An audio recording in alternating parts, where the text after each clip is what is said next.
Occasion ఏదైనా location ఎక్కడైనా తెలుగువారి వేడుక అంటే ఆలివ్ మిఠాయి ఉండాల్సిందే. మిఠాయి అంటే ఆలివ్.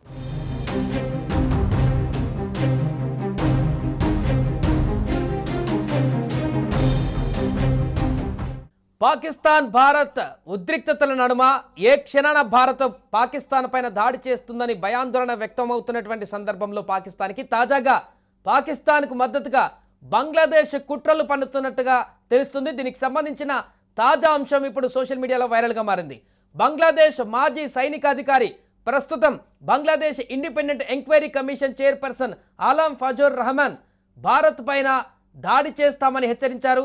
సోషల్ మీడియాలో ఆయన పలు వివాదాస్పద పోస్టులను కూడా పెట్టారు. భారత్ పాకిస్తాన్ పైన దాడి చేస్తే ఈశాన్య భారతంలోని 7 రాష్ట్రాలను ఆక్రమించుకోవాలంటూ ఆయన సోషల్ మీడియాలో పిలుపునిచ్చారు. ఈ విషయంలో చైనాతో కలిసి సంయుక్త సైనిక చర్యల గురించి కూడా చర్చించాలంటూ కూడా ఆయన సోషల్ మీడియా రాసుకువచ్చాడు.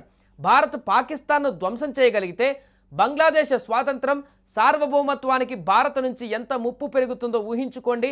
అందుకే పాకిస్తాన్ను సైనికంగా మద్దతు ఇవ్వడం పాకిస్తాన్కి మాకు చాలా అవసరం అంటూ ఇది వ్యూహాత్మకమైనటువంటి అంశం. పరస్పరం ఆధారపడడం. భారత్ పాకిస్తాన్ పైన దాడి చేస్తే చైనాతో కలిసి భారత్లోని ఈశాన్య 7 రాష్ట్రాలను ఆక్రమించుకోవడం ద్వారా భారత్ పాకిస్తాన్ పైన దాడి చేయకుండా ఆపవచ్చు అంటూ కూడా ఆయన చేసినటువంటి సోషల్ మీడియాలో పోస్ట్ ఇప్పుడు వైరల్గా మారుతున్నాయి. దీంతో బంగ్లాదేశ్లో ఉన్నటువంటి వ్యక్తుల ఆలోచన ధోరణి ఏ రకంగా ఉందో అనేటువంటిది కూడా ఇప్పుడు స్పష్టమవుతుంది. అయితే అక్కడ ఉన్నటువంటి నెటిజనో లేకుంటే బంగ్లాదేశ్ పౌరుడో ఇలాంటి సోషల్ మీడియా కామెంట్స్ చేస్తే పట్టించుకోవాల్సిన అవసరం లేదు. కానీ అతను ఒక హోదాలో ఉన్నటువంటి వ్యక్తి, పలు సందర్భాలలో పనిచేస్తున్నటువంటి వ్యక్తి. అలాంటి వ్యక్తి ఈరోజు సోషల్ మీడియా వేదికగా భారత్కు నెగిటివ్గా ఆయన చేసినటువంటి కామెంట్స్, మాజీ సైనిక అధికారిగా ఉన్నటువంటి వ్యక్తి కాబట్టి తన హోదా అలాంటిది కాబట్టి ఆయన చేసినటువంటి వ్యాఖ్యలు దేశం మొత్తాన్ని కూడా వర్తించేటువంటి అవకాశం ఉంటుంది. కాబట్టి బంగ్లాదేశ్ ఈరోజు ఎప్పుడైతే భారతదేశం వల్లనే స్వాతంత్రాన్ని పొంది ఈరోజు ఒక సపరేట్ దేశంగా ఉన్నటువంటి బంగ్లాదేశ్ ఈరోజు మరలా అదే మన దేశం పైనే ఈ రకమైనటువంటి ప్రేలాపనను పేరడం అనేది ఇప్పుడు చర్చనీయాంశంగా మారింది. ఈ సందర్భంలోనే అటు పాకిస్తాన్తో పాటుగా ఇటు బంగ్లాదేశ్ సరిహద్దుల్లో కూడా సైన్యం అలర్ట్ అయిపోయింది. సో దీనికి సంబంధించిన పూర్తి వివరాలు తెలుసుకుందాం. మా ప్రతినిధి ప్రేమ్ లైవ్లో సిద్ధంగా ఉన్నారు. ప్రేమ్, ఒకవైపు పాకిస్తాన్తో ఉద్రిక్త పరిస్థితులు, అక్కడ సైన్యం అలర్ట్గా ఉంది. ఇటు బంగ్లాదేశ్ కూడా పాకిస్తాన్ పైన యుద్ధం చేస్తే తాము కూడా ఇటు భారత్ పైన యుద్ధం చేసేందుకు సిద్ధమవుతున్నట్టుగా కొన్ని ఇలాంటి సోషల్ మీడియా కామెంట్స్ కానీ మాజీ సైనికాధికారి చెప్పడం కానీ ఎలా చూడొచ్చు అంటారు? ఏంటి బంగ్లాదేశ్ యొక్క ఇంటెన్షన్ ఏంటి? అసలు సంబంధం లేని అంశంలో బంగ్లాదేశ్ ఎందుకు దూరుతుంది? నిజానికి బంగ్లాదేశ్ యొక్క సంబంధం లేని అంశంలో తలదూర్చిందనే చెప్పొచ్చు. తలదూర్చడమే కాదు, భారత ప్రజలను రెచ్చగొట్టే విధంగా ఆ యొక్క సోషల్ మీడియాలో పెట్టిన పోస్ట్ ఉందనేది మాత్రం స్పష్టమవుతుంది. ఎందుకంటే మనం చూస్తున్నాం, దాదాపు ఈ యొక్క పెహల్గాం దాడి తర్వాత భారత్ కి పాకిస్తాన్ కి మధ్య యుద్ధ వాతావరణం నెలకొంది. ఎందుకంటే ఏ క్షణాన ఏం జరుగుతుందో తెలియని ఒక పరిస్థితిలో ఈ 2 దేశాల ప్రజలు కూడా ఉన్నారు. అంటే అక్కడ సైనిక చర్యలు ఏ విధంగా ఉంటాయి, లేదంటే పాకిస్తాన్ ఏ విధంగా రియాక్ట్ అవుతుంది, భారత్ ఏ విధంగా ప్రతీకారం తీర్చుకుంటుంది, అందుకు భారత్ ఏ విధంగా వ్యూహాత్మకంగా ముందుకు అడుగులేస్తుంది అనే విషయాలను మనం పక్కన పెడితే, ఇప్పుడు సంబంధం లేని బంగ్లాదేశ్ భారత్ పైన ఒక వివాదాస్పదమైన వ్యాఖ్యలు చేయడం, అదేవిధంగా సోషల్ మీడియా వేదికగా ఒక పోస్ట్ పెట్టడం నిజానికి భారత పౌరులను కొంత ఇది రగిల్చే ప్రయత్నం చేస్తుంది బంగ్లాదేశ్. అయితే నిజానికి బంగ్లాదేశ్ కి సంబంధించిన ఒక మాజీ సైనిక అధికారి ఇలాంటి పోస్ట్ పెట్టడం దుర్మార్గమైన చర్య. ఎందుకంటే ఇది ఆ యొక్క ఏ దేశానికి సంబంధించిన సైనికులు కావచ్చు, ఆ దేశానికి సంబంధించిన మాజీ సైనికాధికారులైనా ఎవరైనా ఏదైనా కామెంట్ చేసేటప్పుడు, ఏదైనా పోస్ట్ పెట్టేటప్పుడు చాలా జాగ్రత్తగా వ్యవహరించాల్సి ఉంటుంది. కానీ బంగ్లాదేశ్ కి సంబంధించిన మాజీ సైనికాధికారి ప్రస్తుతం ఆయన Bangladesh independent enquiry commission chairperson గా ఉన్నారు. ఆయనే ఆలం ఫజూర్. ఈయన పెట్టిన ఏదైతే పోస్ట్ ఉందో ఇది భారత ప్రజల్ని కొంచెం రెచ్చగొట్టే విధంగా ఉంది. ఎందుకంటే ఈయన సోషల్ మీడియా వేదికగా పాకిస్తాన్ పైన భారత్ గనుక యుద్ధం చేస్తే బంగ్లాదేశ్ పాకిస్తాన్ కి సపోర్ట్ చేయడమే కాకుండా ఈశాన్యంలో ఉన్న ఒక 6-7 రాష్ట్రాలను కైవసం చేసుకుంటాం, మేము వాటిని ఆక్రమించేసుకుంటాం అని చెప్పి ఒక రెచ్చగొట్టే విధంగా మాట్లాడడం నిజానికి ఆయన చేసిన వ్యాఖ్యలను యావత్ భారత్ మొత్తం కూడా ఈరోజు ఖండిస్తుంది, తీవ్రంగా మీకు కూడా బుద్ధి చెప్తాం అవసరం అయితే. అంటే మనం నిన్న మొన్న మనం చూసినాం ఏదైతే పహల్గాం దాడి తర్వాత భారత ప్రభుత్వం తీసుకుంటున్న చర్యలు ఇటు పాకిస్తానీయులలో మాత్రమే కాదు బంగ్లాదేశీయులలో కూడా ఆందోళన వ్యక్తం చేసే పరిస్థితి ఉంది. ఎందుకంటే మనం చూసినాం గుజరాత్ లో గుజరాత్ పోలీసులు చేపట్టిన ప్రత్యేక స్పెషల్ డ్రైవ్ ఏదైతే ఉందో అందులో వేల సంఖ్యలో బంగ్లాదేశీయులు పట్టుబడడం, వారందరినీ అరెస్ట్ చేయడం, వారికి కౌన్సిలింగ్లు ఇచ్చి వారి దేశాలకు పంపించడం చూస్తున్నాం.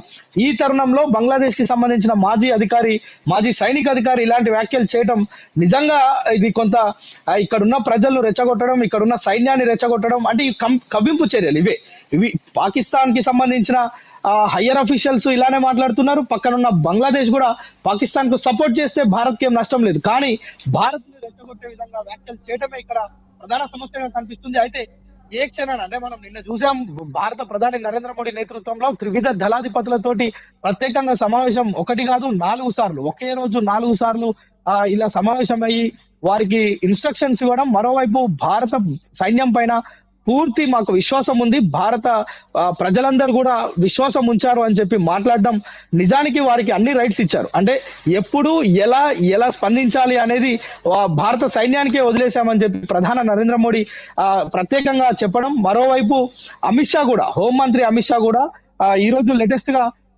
ఏదైతే పాకిస్తాన్ కి సంబంధించిన ఇష్యూలో నోరు తెరిచి అంటే ఏ క్షణాన ఏం జరుగుతుందో మేము ప్రతిఘటించేందుకు సిద్ధంగా ఉన్నామని చెప్పడం కూడా కొంత ప్రత్యేకతను సంతరించుకుంది. అంటే ఏ క్షణానైనా యుద్ధమైనా సర్జికల్ స్ట్రైక్ అయినా పాకిస్తాన్ పైన చేసే అవకాశాలు అయితే ఉన్నాయి. కానీ ఇక్కడ చైనా దేశాన్ని కోట్ చేస్తూ ఆయన సోషల్ మీడియా ప్లాట్ఫామ్ లో కామెంట్ చేయడం జరిగింది. అంటే మేము చైనా మద్దతు తీసుకుని చైనా సైన్యంతో సహకారంగా ఈ ఈశాన్యంలో ఉన్నటువంటి 7 రాష్ట్రాలను ఆక్రమించుకునేటువంటి దేశంగా ముందుకు వెళ్ళాలనేటువంటి దాన్ని ఆయన ప్రధానంగా ప్రస్తావించారు.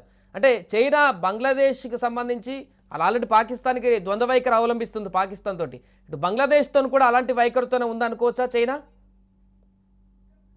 మనం చూస్తే ఇప్పుడు బంగ్లాదేశ్ ఒక్కటే ఇది అంటే మేము సింగిల్ గా వచ్చి మేము భారత్ పైన అటాక్ చేస్తాం 7 రాష్ట్రాలను తీసుకుంటామని చెప్పలే. బంగ్లాదేశ్ చైనా సపోర్ట్ తోటి పాకిస్తాన్ మీద భారత్ దాడి చేస్తే గనక మేమిద్దరం కలిసి దాడి చేసి అదే విధంగా 7 రాష్ట్రాలను మేము స్వాధీనం చేసుకుంటామని ఫజ్లుర్ రెహమాన్ మాజీ సైనికాధికారి పోస్ట్ చేసిన దాంట్లో స్పష్టంగా మనకు కనిపిస్తుంది. అంటే చైనా సపోర్ట్ తీసుకుంటామని చెప్తున్నారు. అయితే చైనా సపోర్ట్ చేస్తుందా, వీరిద్దరు కలిసి దేశంలో భారతదేశం పైన అటాక్ చేస్తారా, అటాక్ చేసిన తర్వాత 7 రాష్ట్రాలను తీసుకుంటారా అనే విషయాన్ని మనం పక్కన పెడితే ఈ యొక్క రెచ్చగొట్టే వ్యాఖ్యలు కవ్వింపు చర్యలను మాత్రం భారత్ తిప్పికొడుతుంది అనేది మాత్రం స్పష్టమవుతుంది. మరోవైపు మనం గతంలో చూసినాం పాకిస్తాన్ కి చెందిన కొంతమంది మాజీ సైనికాధికారులు అదేవిధంగా రాజకీయ నాయకులు అక్కడ ఏదైతే బెంగాల్ ను ఆధారం చేసుకొని అదేవిధంగా బంగ్లాదేశ్ ను ఆధారం చేసుకొని బెంగాల్ గుండా ఇండియాలోకి చొరబడి ఇక్కడ అల్లర్లు సృష్టించే విధంగా మేము అలా చేస్తామనే ఒక ఇంటెలిజెన్స్ రిపోర్ట్ కూడా మన దగ్గర ఉంది. అంటే పాకిస్తాన్ కి సంబంధించిన కొంతమంది ఉగ్రవాదులు కావచ్చు, ఉగ్రవాద మూలాలు ఉన్న వ్యక్తులు కావచ్చు, అల్లర్లు రేపేందుకు సిద్ధంగా ఉన్నాం.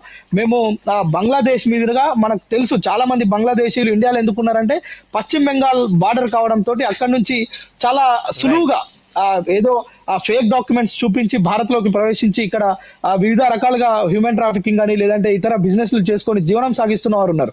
కానీ దాన్ని అదునుగా చేసుకొని పాకిస్తాన్ కి సంబంధించిన ముష్కర మూట భారత్ లో చొరబడి ఇక్కడ అల్లర్లు రేపే విధంగా అంటే ఈ యొక్క 2 దేశాల మధ్య అలజడి పెంచే విధంగా కుట్రలు చేస్తున్నారు అనేది కూడా మనకు ఇంటెలిజెన్స్ వర్గాలు చెప్తున్నాయి. ఏదేమైనప్పటికీ కూడా మనం చూడొచ్చు భారత్ పాక్ దేశాల మధ్య ఏ క్షణాన ఏం జరుగుతుందో ఒక ఉత్కంఠ నెలకొంది. మరోవైపు ఆందోళనకరమైన పరిస్థితులు, ఓవైపు పాకిస్తాన్ ఆందోళనలోనే ఉంది. అంటే భారత్ ను ఢీకొట్టే సత్తా లేకపోయినప్పటికీ కూడా చైనా సపోర్ట్ చూసుకొని మిడిసిపడుతుందా లేదంటే బంగ్లాదేశ్ సపోర్ట్ చేస్తుందనే ఒక అంశం కలిసి వస్తుందా అనే విషయాన్ని పక్కన పెడితే మొత్తానికి గుట్కు మిట్కు అంటూ ఉన్న పరిస్థితి పాకిస్తాన్ది. కానీ భారత్ మనం చూస్తే ఈ విషయానికి సంబంధించి ఇజ్రాయెల్ లాంటి దేశాలు అదేవిధంగా అమెరికా లాంటి దేశాలు కూడా భారత్ కు సపోర్ట్ గా ఉండే అవకాశం ఉంది. సో ఈ నేపథ్యంలో భారత్ బంగ్లాదేశ్ పైన కూడా ఎలాంటి కఠినమైన చర్యలు తీసుకుంటుంది. ఇప్పుడు నిన్న మొన్నటి వరకు పాకిస్తాన్ కి సంబంధించిన వారిని పంపించడం, ఇప్పుడు బంగ్లాదేశ్ కి సంబంధించిన వాళ్ళని పంపిస్తే దాదాపు గుజరాత్ ఈశాన్య రాష్ట్రాల్లో చాలా రాష్ట్రాల్లో చాలా వేల సంఖ్యలో బంగ్లాదేశీయులు ఉంటారు. వాళ్ళపైన కూడా ఉక్కుమాదం మోపే అవకాశాలు అయితే కనిపిస్తున్నాయి. సాయి రైట్ ప్రేమ్. సో ప్రస్తుతానికి బంగ్లాదేశ్కి సంబంధించినటువంటి మాజీ సైనికాధికారి చేసినటువంటి కామెంట్స్ సోషల్ మీడియాలో పెట్టినటువంటి పోస్టులు వైరల్గా మారుతున్నాయి. ఇటు పాకిస్తాన్ పైన భారత్ దాడి చేస్తే చైనా సపోర్ట్తోనంట బంగ్లాదేశ్ ఈశాన్యంలో ఉన్నటువంటి 7 రాష్ట్రాలను ఆక్యుపై చేసేటువంటి దిశగా ముందుకు వెళ్లాలంటూ ఆయన చేసినటువంటి వ్యాఖ్యలు ఇప్పుడు తీవ్ర దుమారాన్ని రేపుతున్నాయి. ఒకప్పుడు బంగ్లాదేశ్కు తమ యొక్క ప్రాంతాన్ని స్వాతంత్రం కోసం భారత సైన్య సహకారంతో బంగ్లాదేశ్కి స్వతంత్రాన్ని కల్పించినటువంటి మన దేశం పైనే ఈరోజు విషం చిమ్మేటువంటి పరిస్థితి అక్కడ ఉన్నటువంటి వ్యక్తులకు కలుగుతుందంటే ఎలాంటి పరిస్థితులు ఏర్పడుతున్నాయో బంగ్లాదేశ్లో చూడొచ్చు. ఇప్పటికే ఆర్థికంగా అసమానతలు, ద్రవ్యోల్బణం పూర్తిగా అక్కడ ఏర్పడి అల్లకల్లోలంగా మారుతున్నటువంటి మొన్న శ్రీలంక, నేడు పాకిస్తాన్, రేపు బంగ్లాదేశ్ ఇలాంటి ఆర్థిక అసమానతలతో అల్లాడుతున్నటువంటి పరిస్థితుల్లో దేశాన్ని బాగోగుల వైపు చూసుకోకుండా ఇలాంటి యుద్ధ వాతావరణాలు, ప్రజలను రెచ్చగొట్టడాలు, పూర్తిగా దేశాన్ని అల్లకల్లోలంగా మార్చేటువంటి విధంగా ఇలాంటి ఉన్నతమైనటువంటి హోదాలు అనుభవించినటువంటి వ్యక్తులు కామెంట్ చేయడం ఇప్పుడు దురదృష్టకరంగా మారుతుంది. సుమన్ టీవీలో మీ పర్సనల్ అండ్ బిజినెస్ ప్రమోషన్స్ కోసం కింది నెంబర్కి కాంటాక్ట్ చేయండి.